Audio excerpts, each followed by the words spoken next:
What's going on, everybody? Mortem here, this time bringing you 5 great post-apocalyptic CRPGs you could play that are in fact not Fallout. Though, as a matter of fact, because the Fallout TV series launched very recently, the post-apocalypse has been on my mind. And just to throw it out there, I thought the TV series was pretty good, though the last few episodes, I would say, have a few broader lore implications that I knew was going to upset some people. But they're more teasers than anything, so we'll have to see what happens there. Otherwise, though, I liked it. And given Fallout's popularity just as a franchise, it's really no surprise that when people think post-apocalypse, they typically think Fallout. But realistically, it's hardly the only post-apocalyptic franchise out there, even if it's definitely the biggest. I actually still need to review Fallout 3 as a matter of fact, but nonetheless, here are a few other titles that I thought were also pretty fun walks through a desolate wasteland. Kicking it off with Atom RPG. Now, Atom RPG is very on the nose about being inspired by Fallout 1 and 2. In fact, much of it plays and looks exactly the same way, down to things like the UI. The major difference, though, is the setting. Whereas Fallout obviously takes place in the US, as many people know, Atom RPG sets itself in a post-apocalyptic USSR. Also, alt history and everything, of course. It plays around with a lot of the same concepts, especially as the original 2 isometric Fallout games. And one of my favorite things about that title in particular, which can admittedly be a quite janky experience, is that the main quest is really down to you. In fact, once you know where to go, the game can be quite short because the end game is ultimately about you getting to one very specific location, though it takes a while to learn where it is. And because of that, it is extremely difficult to break the main quest of this game, no matter how hard you try, including killing everybody, wiping everybody out, basically anything you could think of. And because of that, it's a game with a lot of freedom to approach it however you please that I personally enjoyed quite a bit. Moving right along, though, with our second entry, and what would a list like this be without a mention of Wasteland? The original Wasteland actually predates Fallout by a good little bit, but didn't receive a sequel until much later, with Wasteland 2 riding that Kickstarter wave in the first half of the 2010s that encapsulates a lot of what the original Wasteland, which was mostly a text-based experience, had to offer, including things like encompassing details that were specific to that game that realistically they didn't need to bring forward at all, and yet they did.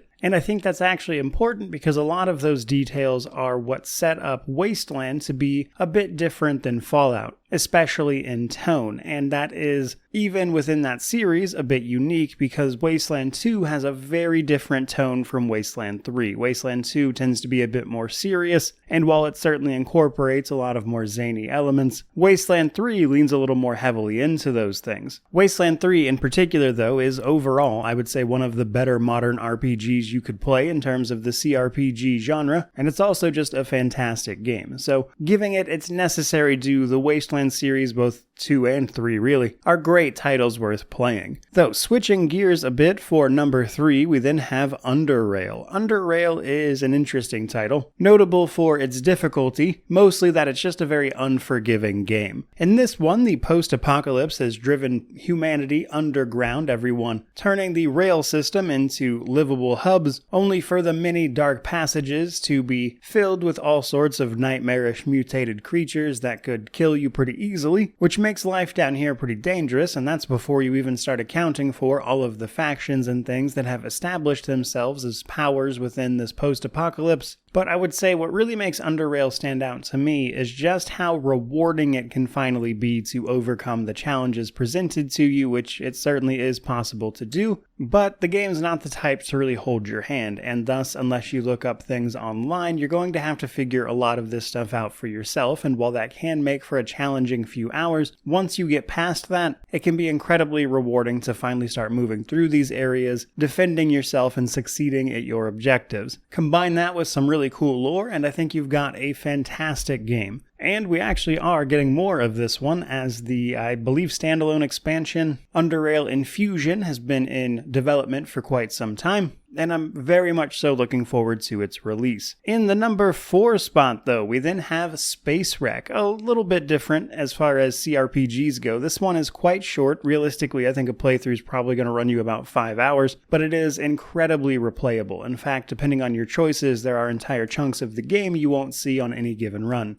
And any given situation typically has like 5 or 6 different solutions, which is largely dependent on how you built your character. There's all sorts of things you can do to deal with any portion of the game, and what I enjoyed most about it was simply parsing through the many different ways to bypass any given obstacle. For instance, in the early game, one of the first areas you need to get off of a space wreck, as it were, which can see you either fueling up your own ship and sorting out that problem, stealing a nearby scavenger's ship, or potentially finding another solution to either work with them or knock them out non-lethally, for instance. There's a lot of different ways to handle just that introductory scenario, and it's a really cool introduction to the game as a whole, whose post-apocalypse happens to see a lot of people just making do out in space, scavenging the various space wrecks from a previous war that just so happened to shake the known galaxy, and it makes for a very fun title overall, especially since it's the kind of game you can complete in one sitting, and then replay it again and have a different experience like the next day or something. So when you don't have time to commit to some hundreds-hour-long adventure through a wasteland, perhaps give Space Wreck a go. Which brings us to our last entry, discounting an honorable mention towards the end. We then have Encased. Encased is another Kickstarter title from a few years ago, but what I really like about this one is actually the setting and the premise. You see, in this particular game, the entire world is not post-apocalyptic, just a very specific area known as the Dome. And I believe it was the 1970s off the top of my head, a place called the Dome was discovered, which had all this incredible technology with a bit of a catch. The Dome itself was semi-permeable, meaning that people and things could go in and things could leave, but people could not. For whatever reason, the Dome actively restricts organic beings from leaving. And thus, a foundation is formed called Cronus that effectively employs everyone who is going to go into the Dome with the full realization that they're probably never going to leave. And they do this in search of artifacts or things that display anomalous properties, which gives it a bit of a Stalker-esque vibe on top of everything else. And while you enter the Dome with that exact premise in mind,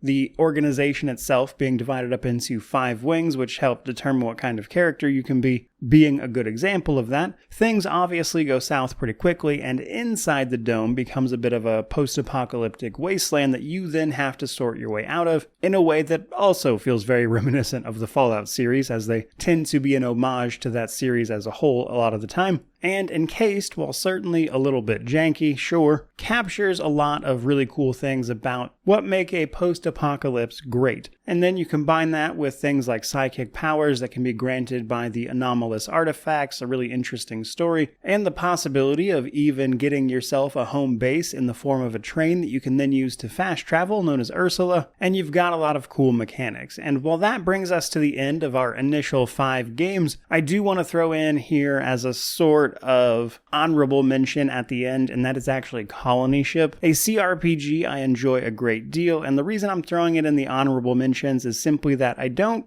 really know if I would technically consider this post-apocalypse. You see, the game takes place on a generational ship in space, meaning that the people on the ship in the game weren't born on Earth, which they left. They were born on this ship, and they're likely to die on it, without ever seeing their destination, as the ship takes a very long time to travel where it's going. Which is already just a really cool idea for a game, and it was inspired by a book called Orphans of the Sky. And what's more, though, in the process of journeying to this new planet, a mutiny occurs, which divides the ship into all sorts of factions and turns the ship itself into a bit of a dangerous nightmare to live and inhabit, that people are just kind of struggling day to day to get by, with the understanding that at any moment, something could go catastrophically wrong and kill everyone aboard. And this game does a great job diving into that already really cool premise. And while it's certainly, I would say, a title that's not exactly for everyone, as this is from the same dev, Iron Tower Studio, that made Age of Decadence,